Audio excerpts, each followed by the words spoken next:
Provérbios, capítulo 6. Filho, você é fiador de alguém? 2. Deu a sua palavra e ficou preso na promessa que fez? 3. Então, meu filho, agora você está nas mãos dessa pessoa. Mas há um jeito de sair disso. Vá logo e peça que ela livre você dessa obrigação. 4. Não durma nem descanse. 5. Saia dessa armadilha como um passarinho ou uma gazela escapa do caçador. Nesses primeiros versículos, vemos a orientação para nunca assumir a fiança por alguém. Se você é fiador de alguém, você está nas mãos dessa pessoa. Você não sabe se ela vai ter condição de honrar o compromisso ou não. Nos dias de hoje, existe o seguro fiança. Se alguém procura você e pede que você seja o fiador dela, você pode sugerir à pessoa: faça um seguro fiança. Você vai pagar 10% do seu contrato, mas o seguro fiança vai cobrir e vai dar a garantia que você precisa para fazer a locação que você deseja. Não empreste o seu nome, nem mesmo para seus familiares. Existe um perigo muito grande e existem muitas pessoas que vêm até a igreja e dizem: eu emprestei o meu nome para o meu irmão, eu emprestei o meu nome para a pessoa da minha família e agora eu estou comprometido. Então, sempre que você se ver envolvido numa situação que envolve família, você precisa ter um domínio muito grande das suas emoções. Família mexe com as nossas emoções, com a preocupação de ver o nosso familiar em uma boa condição. Mas você precisa cuidar de você primeiro. Inclusive, o segundo mandamento é: ama o teu próximo como a ti mesmo. Então, você não gostaria de ficar em dívida. Uma forma de você responder para alguém que é seu parente, que você não quer ser o fiador dela, é dizer assim: olha, eu não gostaria de ver você preso em uma dívida por minha causa. Então eu não pediria jamais que você fosse meu fiador, porque eu nunca vou querer ver você em uma situação ruim por minha causa. E nesse momento, eu não posso ser seu fiador, porque eu vou ficar em uma situação de insegurança se eu der a fiança para você. Então você mostra que você tem empatia e que você realmente não gostaria de ver aquele seu parente numa situação ruim por sua causa. E o que você espera quando você fala isso para ela? Que ela também entenda que ela deve querer o seu bem e não querer colocar você, o seu nome, o teu nome, como um nome que assume uma responsabilidade por ele, por ela. Agora, o melhor é você ter capacidade de dizer não. Pessoas que são boazinhas, pessoas que são aqueles que são bonzinhos, que têm dificuldade de dizer não para as pessoas, são pessoas que sofrem muito. Porque quando você tem dificuldade de dizer não e você pensa: eu tenho que dizer sim, eu tenho que ser bonzinho, eu tenho que ser boazinha, então as pessoas, elas percebem que você é assim e elas ficam explorando você. Talvez você está escutando esse vídeo e fala: pois é, isso acontece muito comigo. Todo mundo me explora. Todo mundo abusa de mim, da minha bondade. Isso é porque você não coloca um basta nisso. E nós precisamos saber dizer não. A pessoa vem e pede uma coisa para você fazer para ela e você tem um compromisso que você sabe que você tem que fazer. E aí, muitas vezes você pensa assim: ah, eu vou ajudar essa pessoa e depois eu dou um jeitinho para fazer aquilo que eu tenho que fazer. Você não pode fazer isso. Você deve priorizar aquilo que você está fazendo. Você tem a sua vida, você tem a sua agenda, você tem o seu tempo e você precisa cuidar bem da sua vida, da sua agenda, da sua programação. Quem não tem a sua agenda vai ser a agenda dos outros. Quem não tem compromisso consigo próprio vai ser chamado para ajudar os outros. Então você precisa cuidar bem da sua vida. Às vezes, você não sabe como empregar o seu dinheiro. Coloque projetos, coloque planos para usar os seus recursos financeiros. O que você tem feito com o seu dinheiro? Você tem estabelecido propósitos com os seus recursos financeiros? Tem pessoas que recebem o salário e elas dizem: voou, o dinheiro não para na minha mão. Isso é falta de planejamento financeiro. Se você fizer um planejamento financeiro dizendo: olha, eu vou colocar aqui quais são as prioridades que eu preciso assumir e der uma destinação, 10% são do Senhor. Se você segue a palavra de Deus, é um mandamento você contribuir com a obra do reino de Deus. Depois que você entregou os 10% para a obra de Deus, procure a melhor igreja, o melhor lugar em que você sinta confiança, que você conheça as pessoas, que você acredite naquele trabalho, para que você colabore ali. Você tem todo o direito de ver onde você coloca esse recurso, mas esse recurso é de Deus.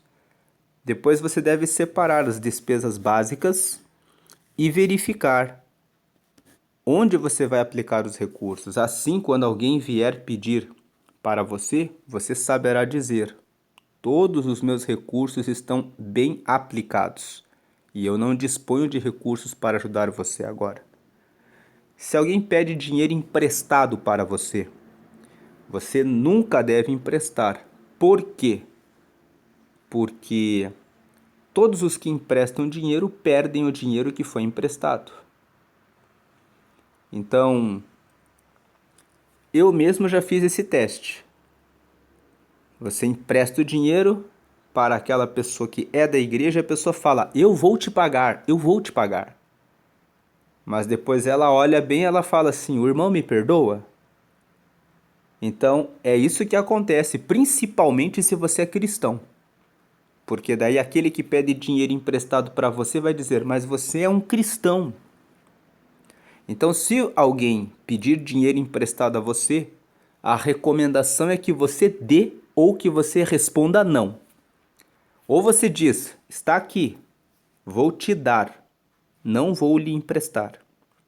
Quando você dá, você está exercendo generosidade. E lá em Provérbios, no capítulo 11, está escrito que a alma generosa prosperará. Doe para a pessoa e diga: Deus lhe abençoe. Ore pela pessoa e diga a Deus: Deus, eu dei para o meu irmão para abençoá-lo. Você receberá a recompensa de Deus. E a recompensa de Deus, ela é certa e garantida.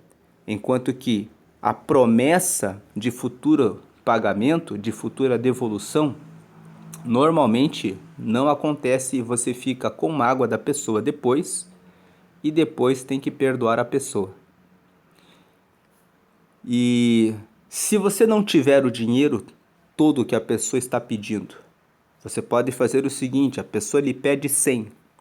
Você pode dar 1 para a pessoa e dizer: olha, eu não tenho como te emprestar 100, mas eu tenho 1 e eu vou te dar esse 1.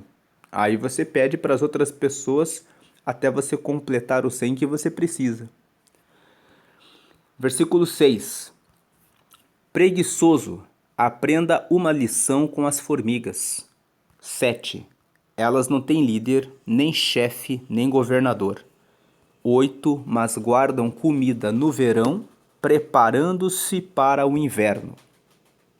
Veja que nesses 3 versículos, os 6, o 7 e o 8, ele traz uma orientação para o preguiçoso, que tem muitas pessoas que sempre precisam de alguém para dizer para elas: vai estudar, procure um emprego melhor, procure prosperar.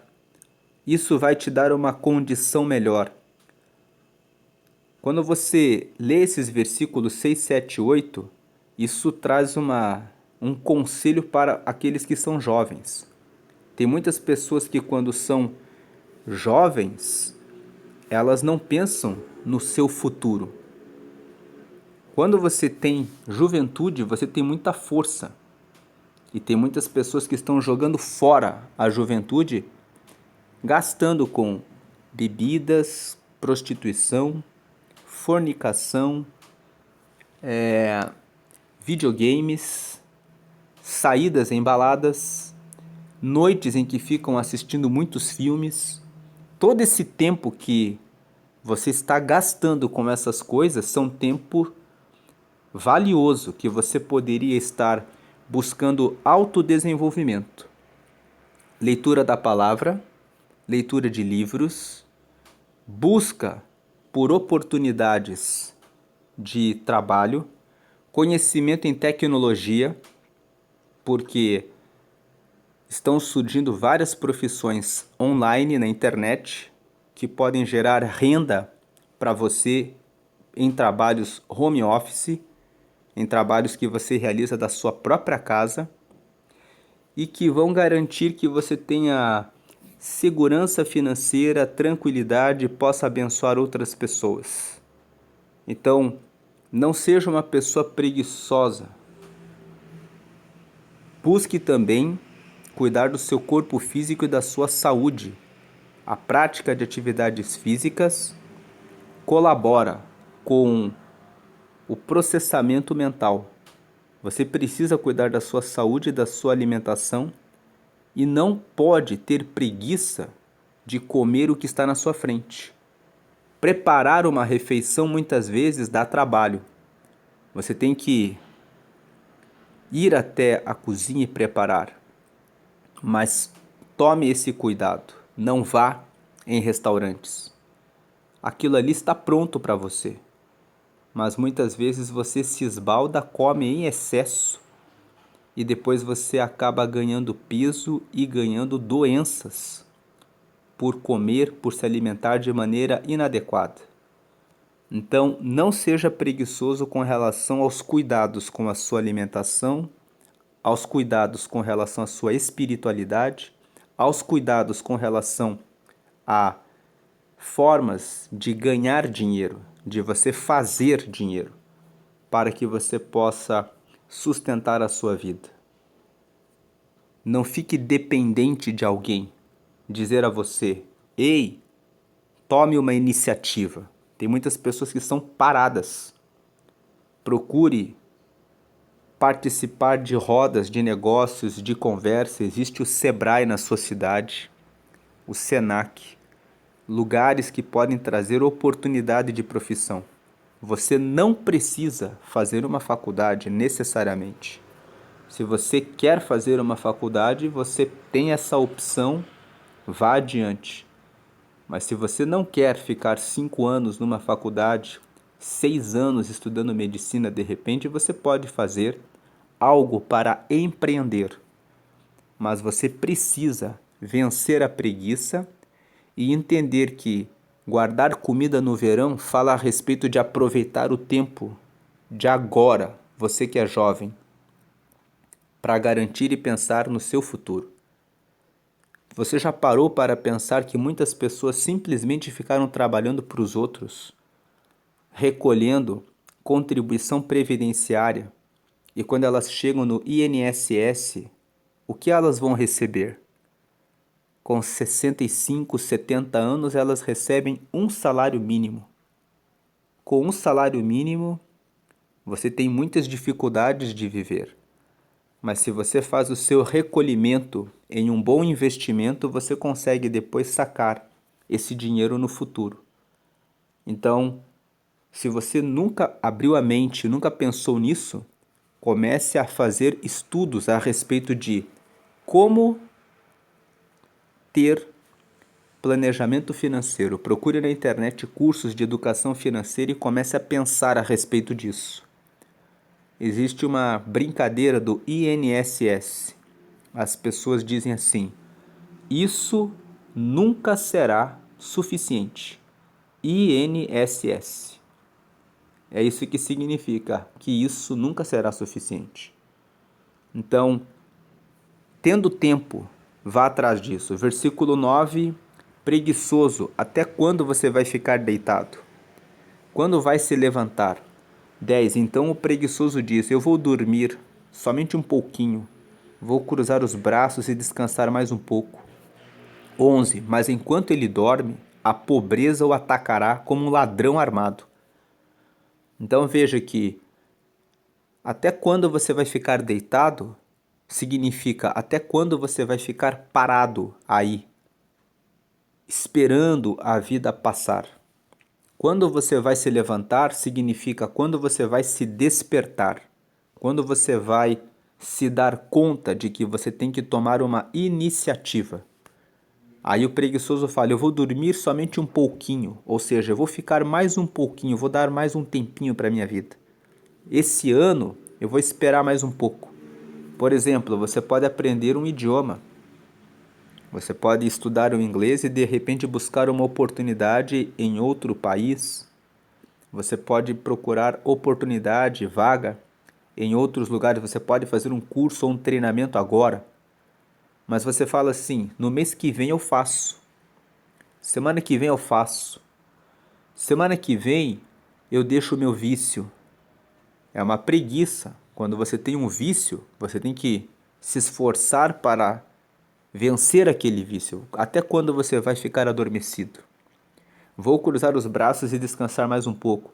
Mas enquanto a pessoa dorme, a pobreza o atacará como um ladrão armado. Você sabe como vem o ladrão armado? Ele vem de maneira inesperada, quando você menos espera. De repente, quando você menos espera, você passará e estará em dificuldades. Se antecipe em relação ao futuro. Faça o que tem que ser feito agora. Comece a criar um planejamento para que você acorde e diga, vou fazer o meu devocional, vou orar, vou ler a Bíblia todos os dias. Depois, na sequência, eu vou fazer uma caminhada, uma atividade física. Depois, na sequência, eu vou para o meu trabalho, vou para os meus estudos e vou dedicar o meu tempo para isso. Dedique um tempo para o desfrute. Tenha uma playlist com músicas favoritas, escute música. Isso é importante também, para que você tenha prazer. Na hora da alimentação, faça um planejamento daquilo que você vai comer para que você saiba que você está se alimentando e não apenas enchendo o estômago e a barriga com qualquer alimento, com qualquer coisa que pode te trazer depois complicações na sua saúde. E se você está solteiro, pense em procurar uma pessoa para você se casar. Isso é muito importante, porque Deus não criou a pessoa para ficar só. A Bíblia fala que Ele criou o homem para ter uma mulher, a mulher foi criada para ser a adjutora e a mulher deve ter o seu marido. Nós lemos isso ontem em Provérbios capítulo 5, sobre a importância dos relacionamentos. Então, nunca pensei nisso. Pense nisso. Muitas pessoas ficam com problemas emocionais em função disso. Agora, se você tem muita certeza, muita convicção de que você quer ficar sozinho ou de que você quer ficar sozinha, então isso é uma coisa pessoal sua. Mas você precisa ter realmente certeza, não pode ser aquela pessoa que fala. Ah, eu estou muito bem sozinho, estou muito bem sozinha, só para se autoafirmar. Seja realmente verdadeiro, verdadeira, seja honesto, seja honesta com você quando você toma essa decisão. Porque se você não estiver verdadeiramente honesto nisso, nessa decisão, nessa sua fala, você ficará com vazios que você vai querer compensar em outras áreas. As mulheres compensam com consumismo, compram muitas coisas, compensam com comida, comem demais, compensam de várias formas. Os homens também compensam, às vezes com pornografia, às vezes com videogame. Então é necessário pensar, ter um planejamento na sua vida. Organize isso. Algumas pessoas, algumas mulheres têm feito adoção de crianças. Tem umas outras mulheres que têm buscado banco de esperma para gerar um filho de um homem que não sabem quem vai ser o pai, mas que elas fazem a produção independente e dessa forma elas preenchem a responsabilidade de cuidar de alguém, de ter alguém que vão cuidar ali como filhos.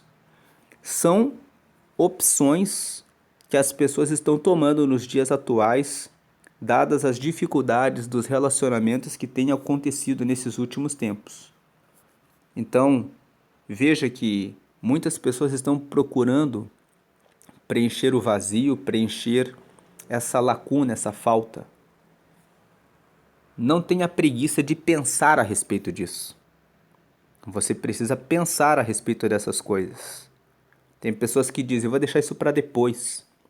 E aí depois, as pessoas acabam se envolvendo numa gravidez, acabam se envolvendo com um abusador, acabam se envolvendo com uma mulher com quem não gostariam de ter se envolvido por carência emocional, porque não pensaram nisso.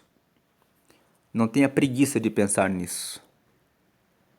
Pense em Deus, pense na sua alimentação, pense na sua atividade física, pense em uma atividade para que você possa fazer o seu recurso. Pense na sua aposentadoria no futuro, se você vai ficar com o INSS. Pense nessas coisas. Versículo 12. Os homens maus e sem valor vivem dizendo mentiras. E quantas pessoas caem com pessoas mentirosas? Muitas mulheres caem, falando a respeito de relacionamento ainda, na conversa de homens maus e sem valor.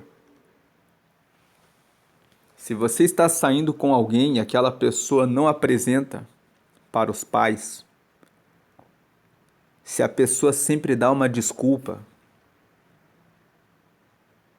e muitas vezes você está ali carente, você fala, não, mas vai chegar uma hora que ele vai me apresentar para os pais dele. Vai chegar uma hora que ele vai me assumir. Se a pessoa não se esforça por você e não vem até você e já diz, a minha intenção é ter um casamento, essa pessoa está agindo com mentira. A Bíblia fala que seja o vosso sim, sim, e o vosso não, não. Então, preste atenção se aparece um homem e fala para você isso. Você que é homem, está saindo com uma moça, com alguma garota, com uma mulher, e ela fala, deixa que depois a gente vê. Ela também se encaixa nesse conceito aqui do versículo 12. As pessoas más e as pessoas sem valor, elas vivem dizendo mentiras. As pessoas que são honestas e que são verdadeiras, elas vão dizer, elas vão ser muito sérias em assumir os seus compromissos e dizer que tem um comprometimento com Deus. Versículo 13. Quem são as pessoas más? Elas são aquelas pessoas que piscam e fazem gestos para enganar os outros. Aqui está falando a respeito de pessoas que se reúnem, fazem contratos, fazem sinais para trapacear, para enganar os outros. Versículo 14: as suas mentes perversas estão sempre planejando mal, e eles espalham confusão por toda parte. Essas pessoas aqui, trazendo para o contexto do trabalho, existem aquelas pessoas que ficam armando emboscadas, armadilhas, ciladas para ver se destroem colegas de trabalho.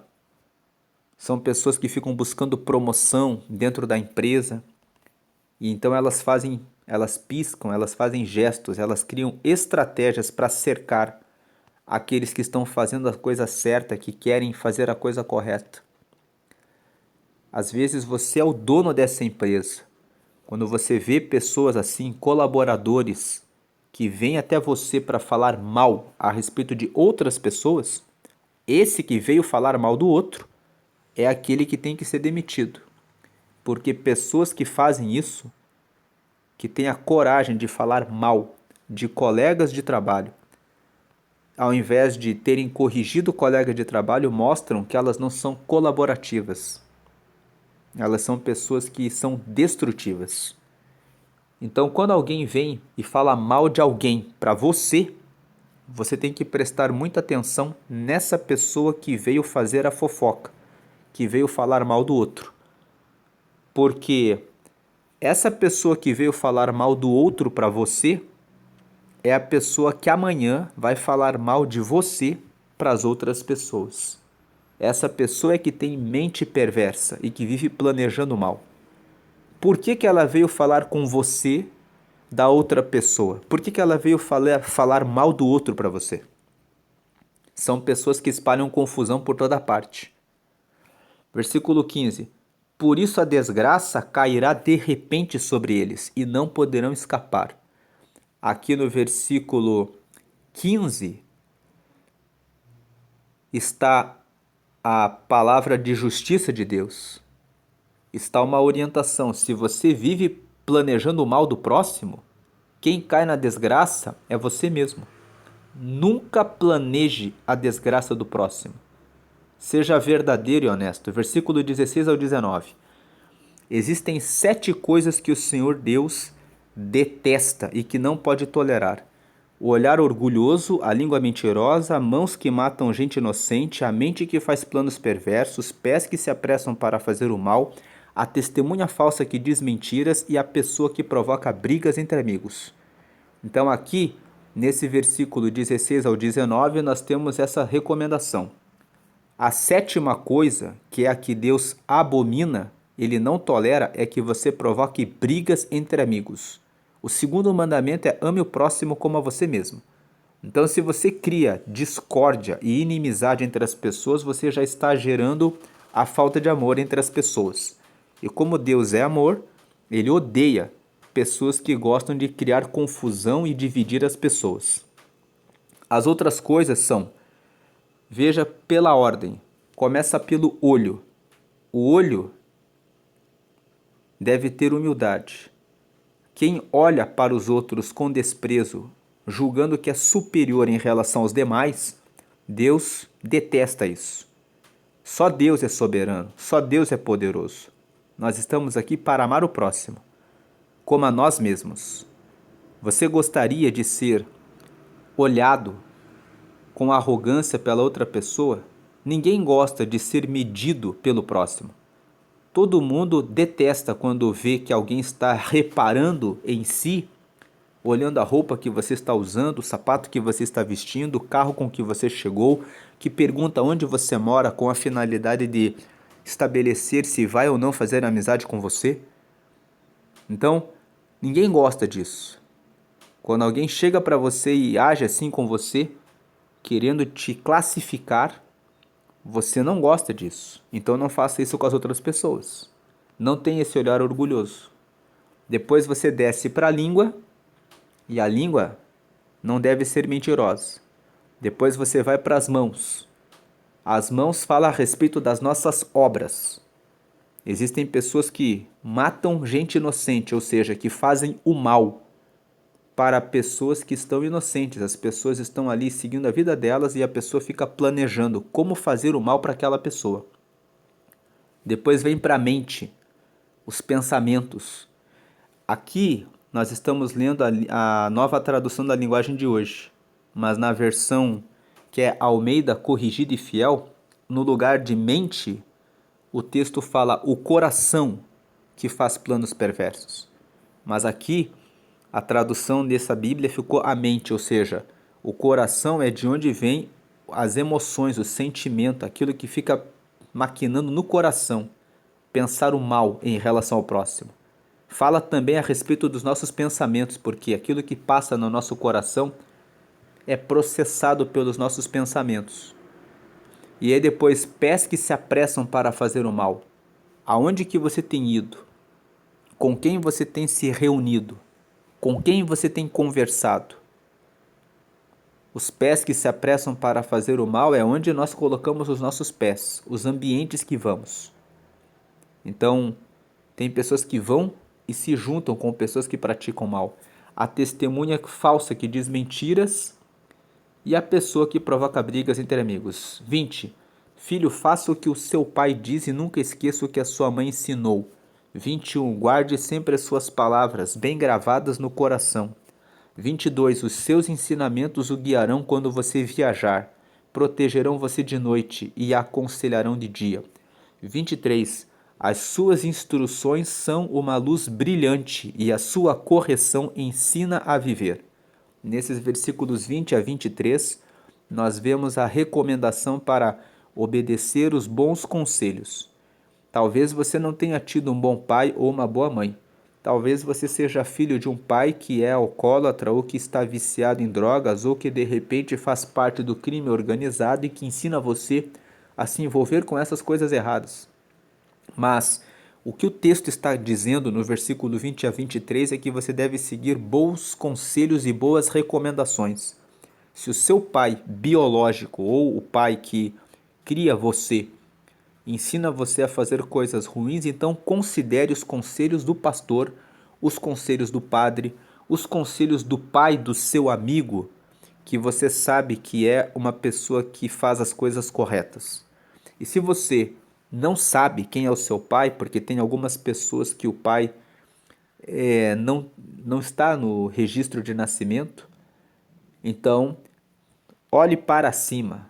Tem o texto do Salmo 121, que fala: eleva os meus olhos para cima, para os montes.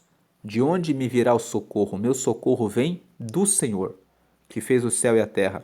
Ele deixou os conselhos e ensinamentos na palavra. Siga a palavra para que você tome a decisão certa. Como diz aqui o versículo 23, as suas instruções são uma luz brilhante e a sua correção ensina a viver.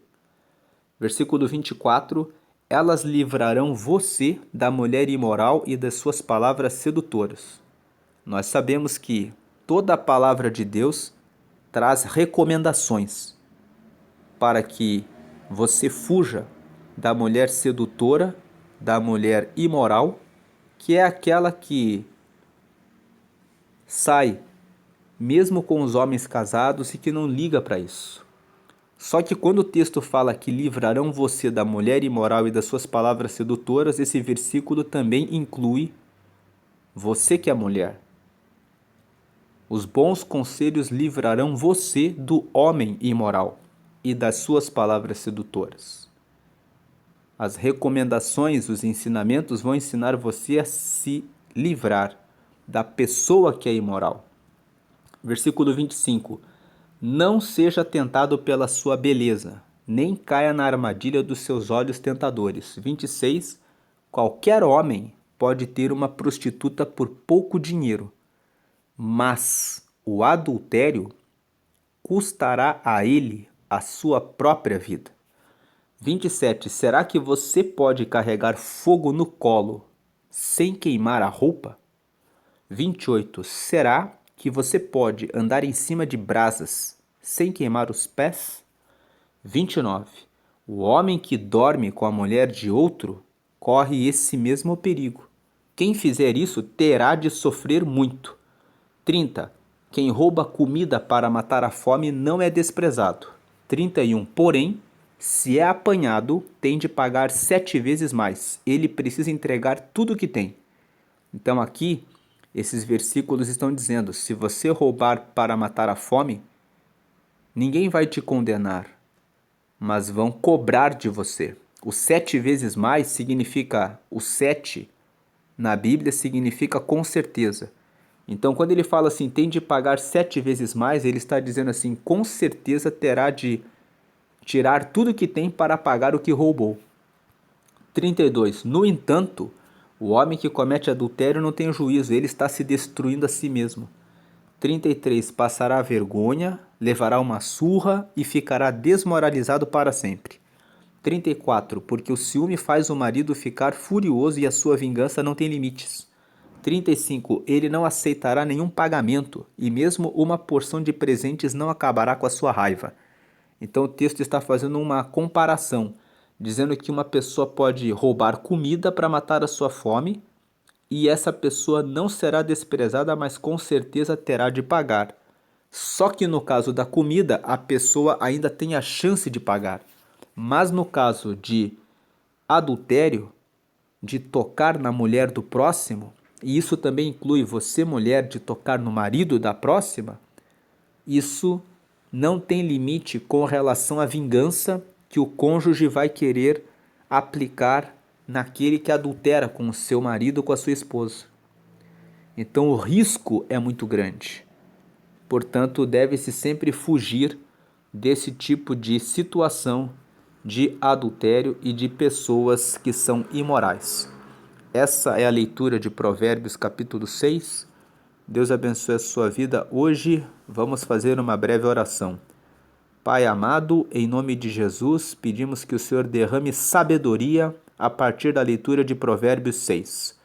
Que os teus filhos possam ter força para dizer não para pessoas que vêm com proposta de pedir dinheiro emprestado ou de pedir fiança, porque tomam as suas decisões, querendo muitas vezes comprar o que elas não podem e querendo usar o nome dos teus filhos. Que os teus filhos tenham clareza em relação a isso e dizer, não, aguarde que vai chegar o tempo de Deus na sua vida e você vai conseguir fazer isso quando for o tempo de Deus. Que o Senhor derrame clareza para que os teus filhos possam vencer a preguiça, que eles não sejam omissos, inertes, parados em relação à tomada de decisões, em relação a orar, ler a palavra, praticar atividade física, cuidar da sua alimentação e cuidar do seu desenvolvimento pessoal para que possam ser pessoas aptas e prontas para entrar em um casamento e frutificar em terem a sua família para a glória do Senhor. Peço que o Senhor também venha livrar cada pessoa dos homens maus, das pessoas que não têm valor, que são pessoas que falam de maneira fraudulenta e mentirosa, que têm arrogância e orgulho no seu olhar, que são pessoas que pensam o mal no coração e que ficam fazendo coisas ruins. Livra o teu povo dessas pessoas. Abençoa todos para que possam ouvir os bons conselhos, para que possam obedecer e seguir no caminho certo. E livra de todo o laço de fornicação, prostituição, adultério e de qualquer tipo de sensualidade que não vem do Senhor.